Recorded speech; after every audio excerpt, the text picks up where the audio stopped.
my perspective here, and this is the second part of the clip, Flat Earth Perspective. And in this clip we'll be looking at practical examples of how perspective proves that the Earth is flat.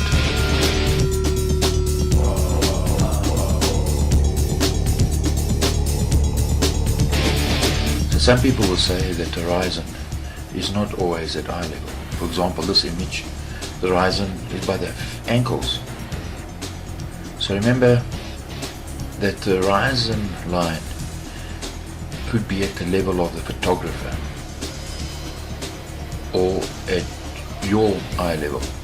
So I can't expect the horizon to be at the level of these mountain climbers. So if the photographer raised his position or climbed higher, then it would be.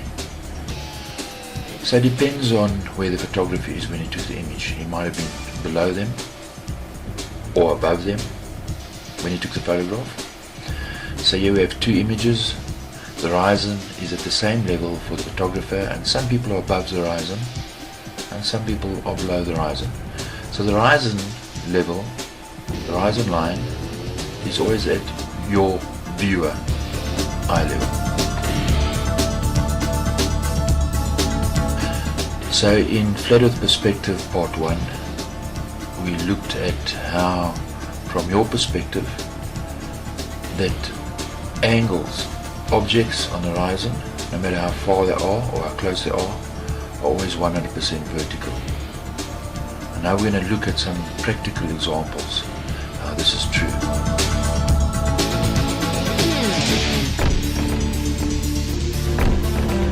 So this is the Khalifa Tower in Dubai, the tallest building in the world. And even at a distance, the tower is always completely vertical. So no matter how close you are to the building, how far away you are, it's always vertical. And that building is made up of layers. It's stepped. Those steps stay at that same angle. So it's not just from the shoreline, but it's as you elevate your position above the grid, the floor line. That building is always completely vertical. So you'll never see a photograph of the Burj Khalifa leaning over backward. So even if there's a curve in the lens, using a fisheye lens, and there's a curve in the lens, and you aim that lens at that building, the building will never fall over backwards. As far as your eye can see, the floor plane that we are on is flat. So when you go out and you're looking at images, or you take a photograph, don't look at small objects. For example, you go out and you'll say, look at this yacht. You see the waves are encroaching on the hull, so the yacht's actually going below the horizon. Remember, the waves will be above the plane because they're higher, so it's obvious. So rather look at big objects. For example, tall buildings on the horizon. You see, if that building was leaning over or on a curve, the angles of the planes of each level on the floor would be different, but they're not. So look at the building. Look at the angles, look at the levels, the spaces between those levels. Look at the angles, always the same in that building. Therefore that building is 100% vertical. The plane you're on is on the same plane. It's flat. So be careful, don't look at small things. Look at big things far away. That'll help you understand that perspective proves the Earth is flat. Right, so you might say, but I've taken a photograph and I've seen the curve of the horizon in the photograph. Well, then ask yourself, why is the curve always dead center of the image? How come you never take a photograph and the curve is on the left or the right side of the photograph? Because if there was a curve, it would be in 3D. And as the sun rose and moved over, you'd have a shadow on that curve. And as the sun moved over, that shadow on that curve would move. There is no curve on the horizon. The horizon is completely flat. Look at the reflection of the sun. How could that light bend around that curve that you imagine is there?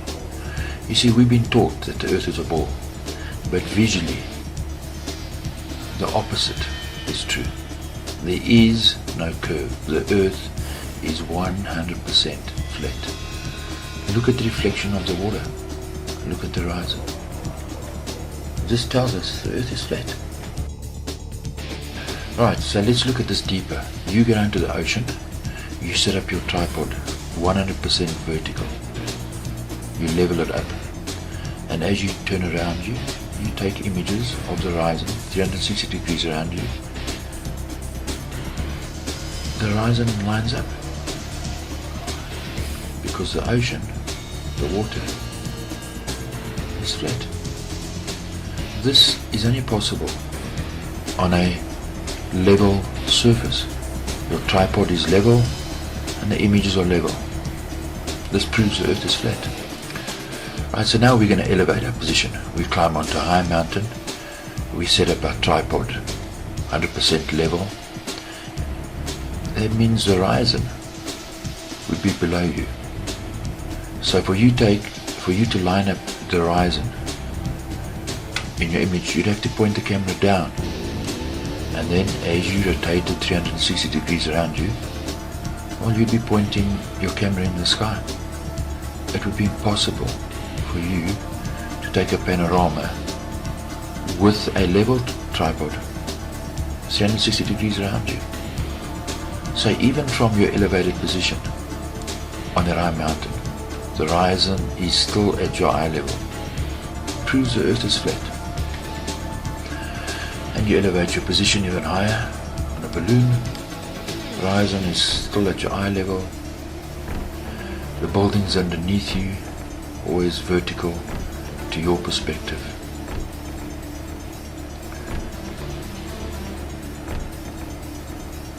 Versus flat.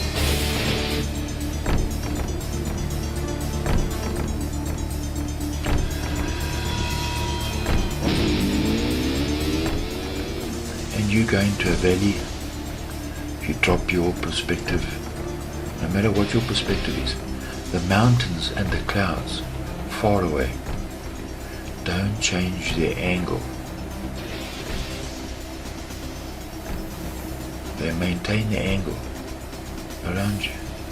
Now we have to open our eyes and look at these things, because this is the real world we live in.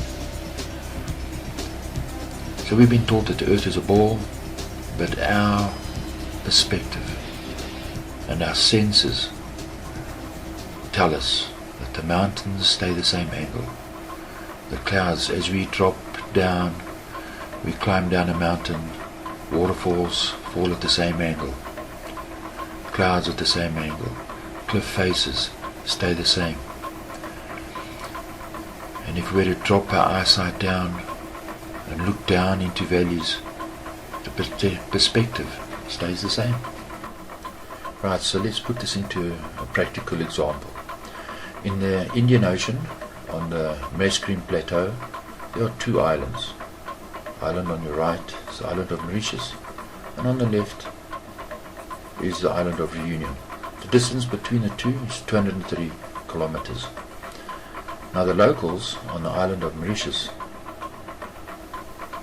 will tell you that you can take a photograph of the island of Reunion and they recognize the silhouette of the island of Reunion. Well, how is this possible? And the mountains aren't falling over. They're the same. They recognize that outline. Now on the island of Reunion, and you don't have to climb to the high mountains and the volcano in Reunion Island. If you elevate your position slightly in the buildings and the houses, and you have a binoculars, they can see the aeroplanes landing at night time at Plaisance Airport in Mauritius. How is this possible? Over a distance of 230 kilometers. Here's an article from a tourist magazine that talks about this, discusses it. It says yes. And they'll tell you that it's a mirage, but it's at night. How is that possible? And I say that during 1989, during a violent cyclone, they had a perfect view of the islands of Reunion from Mauritius, and that you can see Mauritius from Reunion, and you can see the aeroplanes land. The locals know this. How is this possible on a ball Earth? Now look at this image.